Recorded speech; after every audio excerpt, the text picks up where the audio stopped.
Okay, thanks for joining us again today. We're going to talk today about the psychological effect of slow motion.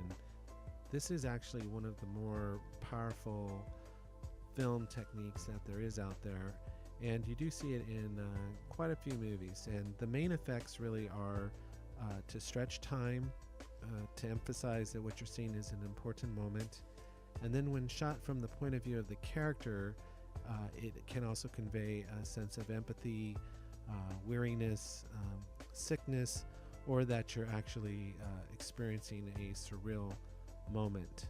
So we're going to kind of touch on each one of these real quickly. One of the main purposes of slow motion, really and quite literally, is to stretch time.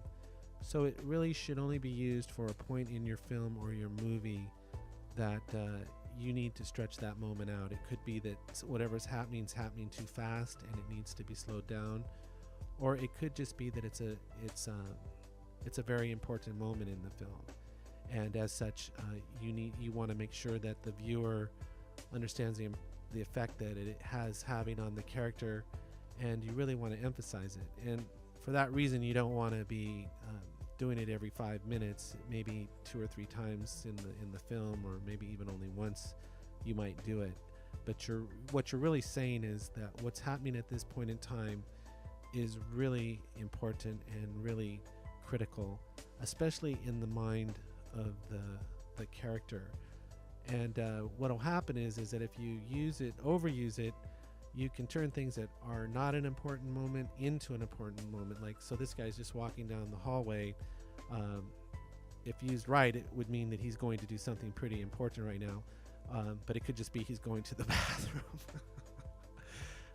When shot from the point of view of the character, slow motion, now this is out of focus as well, it actually, what it does is it creates a sense of empathy, because as humans we actually experience life in real time, but there are moments in our lives, like if we're in an accident or we're getting really bad news or there's been a trauma, that we do see things in slow motion. Like if we're in a fight, probably a car accident is the most common one, but as a part of that, it really, slowing things down really puts us in the mind of the character. We can really relate to that, and then we can really relate to the character and have a sense of empathy for them.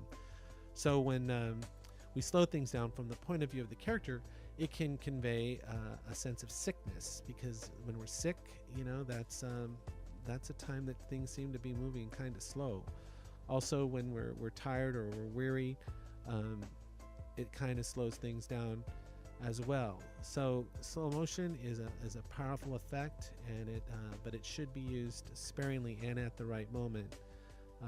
In summary, I guess I'm repeating myself here a little bit, but it is one of the few really powerful effects you can use, but don't overuse it. And the other thing is to make sure that what you're filming will actually look like it's in slow motion. For instance, if you're filming this fan, it's actually in slow motion, but it actually could just look like the fan's on slow speed. So you also want to make sure that what you're going to film actually needs to be slowed down and look like it's in slow motion. And one good question to ask yourself is, can the same effect just be achieved by moving the subject more slowly in real time? So I hope this has been helpful, and we really appreciate all the comments and your subscription as well. So take care and have a great day.